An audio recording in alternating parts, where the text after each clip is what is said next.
예, 꽉 닫혀있는 계좌의 문을 활짝 열어보겠습니다. 황금 열쇠를 가지고 계신 분이시죠. 키맨 KB증권 프라임센터 투자 컨텐츠팀 민재기 팀장 나오셨습니다. 안녕하세요. 네, 안녕하세요. 예, 오늘 우주 대스타의 기운이 필요합니다. 기운 좀 네. 주세요. 시장의 흐름이 요즘 들어서 막 흔들림이 깊어서 네네. 좀 우려하고 계신 분들 많이 계신데요. 시장 평가는 어떠십니까?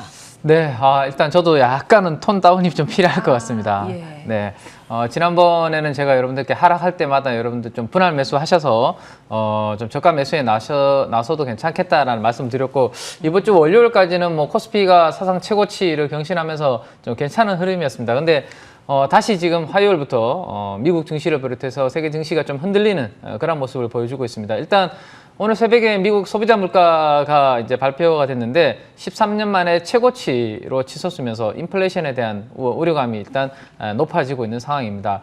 뭐 이 부분을 반영하면서 장기금리 10년물 국채 금리가 1.7% 장중에 급등하면서 이 부분을 이제 반영을 하기 시작을 했는데요. 자, 이제 저는 인플레이션 관련된 이 부분보다 시장에서 이제 최근에 주가가 미국 증시가 잘 올라왔던 부분이 인프라 투자에 대해서 긍정적으로 이제 될 것이다라는 기대감 때문에 저는 많이 올라온 것 같은데, 이 부분에 대해서 불확실성이 좀 커지고 있는 것, 그 부분이 좀 우려가 되고 있습니다. 이 조 바이든 미국 대통령이 이제 공화당 최고 지도자들과 오늘 새벽에 이제 만났는데요. 그래서 4조 달러에 달하는 이 인프라 투자안에 대해서 논의를 했는데 입장 차이가 여전하다라는 것을 좁혀지지 않은 그런 쉽지 않은 모습을 오늘 새벽에도 좀 보여줬습니다. 그래서 공화당은 이제 바이든 정부가 노동자가 일자리로 돌아가지 않을 만큼 높은 실업급여를 주는 바람에 지금 기업들이 고용을 힘들어하고 있다는 이야기를 많이 하고 있습니다. 특히나 바이든 대통령이 차라리 아무것도 안 하고 가만히 있었다면 고용이 더 늘어났을 것이다라는 이야기를 하고 있습니다. 그래서 인프라 투자에 대해서 아직까지는 강력하게 지금 반대를 하고 있습니다. 연준은 일단 최근에 물가 올라오는 거, 그래서 금리 인상되는 거 걱정하지 말라라고 이렇게 달래고 있습니다. 그래서 그 부분을 우리가 한번 믿어본다면, 그렇다면 단기 주가의 이 반등의 트리거는 이 인프라 투자 통과 여부가 되지 않을까라는 생각입니다. 그래서 그 부분 한번 뉴스 플로우가 어떻게 진행되는지 한번 지켜볼 필요가 있을 것 같고요.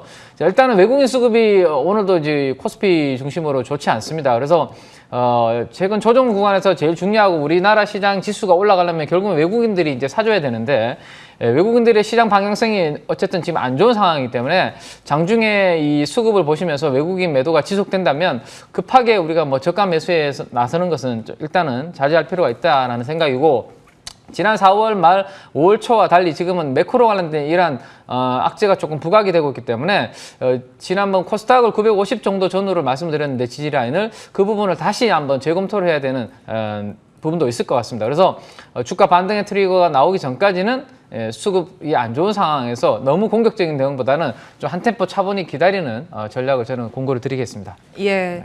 그러니까 미국의 소비자 물가지수 튀니까 유가가 같이 오르고 달러가 이제 달러 인덱스가 같이 튀었거든요. 그 영향 때문에 아마 환율 부담의 영향이 있을 겁니다. 외국인들이 오늘 좀 파는 부분도 포착이 되는데, 외국인 수급 계속해서 들여다봐야 된다. 그리고 지금은 조금 시장과 한 발 떨어져서 있어야 된다. 가만히 있으면 안 되겠죠. 계속 공부를 해야 되는 거 아닙니까? 이제 많은 이제 전략가 분들께서 입을 모아서 말씀하시는 건 이제 소비재 를 봐야 된다라는 말씀이세요. 네. 특히 옷 관련 이제 의류에 대한 소비가 지금도 많이 늘어나고 있는데 앞으로 더 늘어날 것이라는 관측인데, 이건 어떻게 보세요? 네, 일단 의류랑 뭐 신발 같은 이런 OEM 업체들의 1분기 실적이 전반적으로 지금 좋게 나오고 있습니다. 그래서 주가도 최근에 가장 계속 이제 좋은 모습을 보였는데요.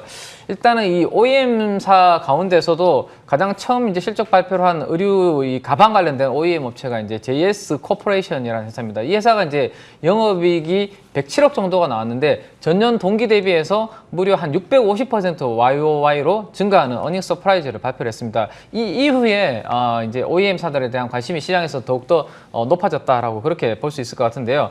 최근에 이제 의료업종 관련된 이제 영업이익 컨센서스 전망치 제가 그래프를 이제 가지고 왔는데, 이 그래프를 보시면 오른쪽이 계속해서 우상향을 하는 그런 그림을 볼 수 있습니다. 그래서 의료업종 전체적으로 실적이 좋아질 것으로 시장에서는 기대를 하고 있는 거죠. 이 실적 기대치가 높아지고 있는 이유 이유 중에 미국을 비롯한 전방 수요가 아주 강하기 때문인데요. 실제 미국의 의류 판매액이 2019년 코로나19 확산 이전 수준으로 지금 회복한 뉴스가 나오고 있습니다. 2월달 같은 경우에 이제 집단 면역을 먼저 달성했던 이스라엘 같은 경우도 의류와 호텔 같은 이런 쪽에서 신용카드 소비가 먼저 회복이 되었었는데요. 최근에 미국의 3월달 오프라인 점포의 그 POS, 포스 매출 데이터를 보면 남성, 여성복, 그다음 스포츠 용품 매장 이런 쪽에서 강한 소비 회복세가 나타나고 있다라는 부분을 우리가 체크를 해야 될 부분입니다. 그래서 코로나19 백신 접종이 본격화된과 동시에 사회적 거리두기가 어느 정도 이제 민감도가 약해지면 이 억눌린 소비 수요가 강하게 나타난다라고 볼 수 있을 것 같아요. 그래서 최근에 이 업황 회복의 속도가 양호한 1분기 실적이 2분기 실적까지도 호실적으로 좀 이어지지 않겠나라는 생각을 해볼 수 있을 것 같고, 글로벌 OEM사 대비해서 우리나라 이 OEM 기업들의 밸류에이션을 한번 비교를 해보면 이 대만, 중국 OEM사들은 2021년 평균 퍼가 한 20배 정도 됩니다. 근데 우리나라 OEM사들은 이제 10배 초반 정도 있기 때문에 밸류에이션 메리트도 우리나라 OEM사들이 가지고 있다라고 보시면 될 것 같습니다.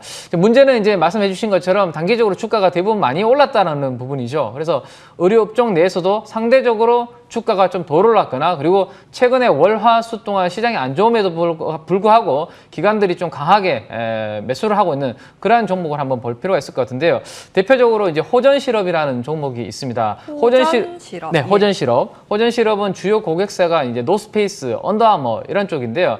이 관련된 기업들이 전년 대비해서 영업이익 증가율이 지금 매분기 개선되고 있습니다. 그래서 주요 고객사 실적 개선과 함께 이 주문이 이제 회복이 되고 있기 때문에 아마도 이 호전시럽의 수혜가 예상이 됩니다. 근데 1분기 실적은 별로 좋지 않을 것 같습니다. 1분기 실적은 별로 안 좋지만 그 부분은 먼저 이미 기관들은 알고 향후 2분기 이후를 보면서 지금 담아가고 있기 때문에 2분기부터 이익 개선 가시화 예상되기 때문에 호전시럽은 한번 조정 시에 공부를 한번 해보실 필요가 있을 것 같습니다.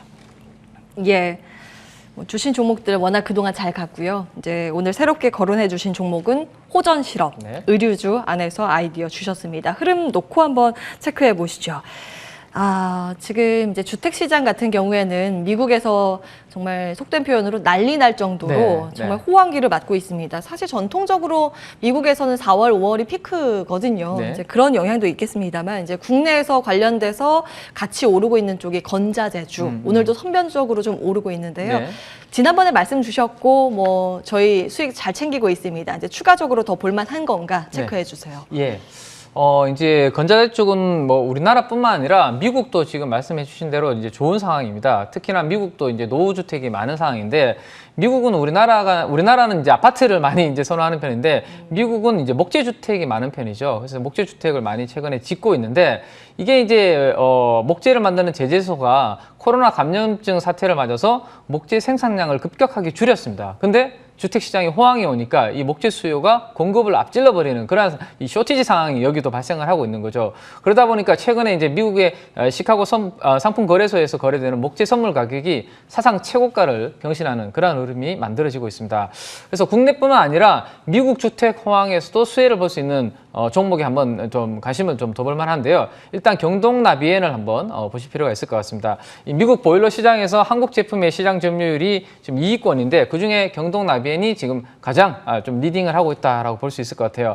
작년 코로나로 인해서 미국 내에서 대부분의 이제 보일러 관련된 상위권 국가들이 역성장을 했는데, 그 중에서 한국 기업들만 나홀로 성장을 이어갔습니다. 그 부분이 아마 탄소 배출 규제 하에서 이 콘덴싱 기술력을 보유하고 있기 때문에 우리나라 기업들이 좀 기술력이 부각이 되고 있는 게 아닌가라는 생각이 듭니다. 그래서 미국 내에서 이 보일러 쪽을 하고 있는 경동나비엔, 그리고 미국 내에서 인조 대리석 관련해서 시장 점유율 2위를 하고 있는 LG 하우시스, 이런 종목들을 최근에 조정 구간에서 한번 관심 있게 보셔도 괜찮을 것 같습니다. 예. 경동. 해주세요. 나비엔. 감사합니다. 네. 이제 미국에서 그러니까 콘덴싱 온수기 점유율 1위 기업이기도 합니다. 그래서 미국 매출이 늘어나면 같이 좀 연동돼서 움직일 개연성이 있기 때문에 한번 보시기 바랍니다. 요즘 자동차주가 굉장히 많이 쉬었잖아요. 근데 최근 들어서 레포트가 자동차주 쪽으로 좀 집중이 되고, 어제 네. 하락 시장 분위기 속에서도 자동차 부품주가 굉장히 탄력적으로 움직였습니다. 어떻게 파악하고 계세요? 네, 시장이 안 좋을 때도 분명히 좋은 종목들이 있어요, 그죠? 그 그 중에서도 지금 자동차주가 제가 봤을 때는 한번 새롭게 여러분들께서 주목을 해보시면 좋을 것 같습니다. 최근까지 주가가 상당히 안 좋았던 이유는 이 차량용 반도체가 공급이 잘 안 되니까 이 생산이 좀 멈추는 그러한 이슈가 생겼는데 6월 이후에 TSMC도 차량용 반도체를 본격적으로 공급을 하고요. 그다음에 화재랑 정제 사태를 겪었던 르네사스라든지 이러한 기업들도 7월까지는 정상화될 것이다라는 이야기가 나오고 있습니다. 무엇보다도 곧 드라이빙 시즌이 시작이 됩니다. 작년 한 해 동안 코로나 때문에 이 부분을 즐기지 못했던 분들이 올해에는 기대를 많이 하고 있을 것으로 미국 시장에서 생각을 하고 있습니다. 그래서 소비자들이 2년 만에 맞는 이 드라이빙 시즌에서 신차를 장만하려는 움직임이 나오지 않을까라는 기대감을 할 수 있을 것 같아요. 그래서 먼저 이제 신차에 대한 구매가 늘어나면 자동차 부품부터 먼저 늘어나겠죠. 그래서 자동차 부품단 먼저 보시고 그 다음에 완성차까지 이렇게 보시는 움직임 좋을 것 같고요. 대표적인 자동차 부품사는 역시 현대모비스가 있습니다. 현대모비스를 중심으로 만도, SL 이런 종목들부터 먼저 한번 보시고요. 완성차까지 시차로 두시고 관심을 두시면 괜찮을 것 같습니다. 예. 자동차 주도 긍정적인 평가 주셨습니다. 종목 콕 집어서 주시니까 시원한 전략 주시는 거예요. 현대모비스, 만도, SL 함께 보셨습니다. 자, 마무리하겠습니다. 출발 성공 투자 끝까지 함께 해주신 여러분 고맙습니다.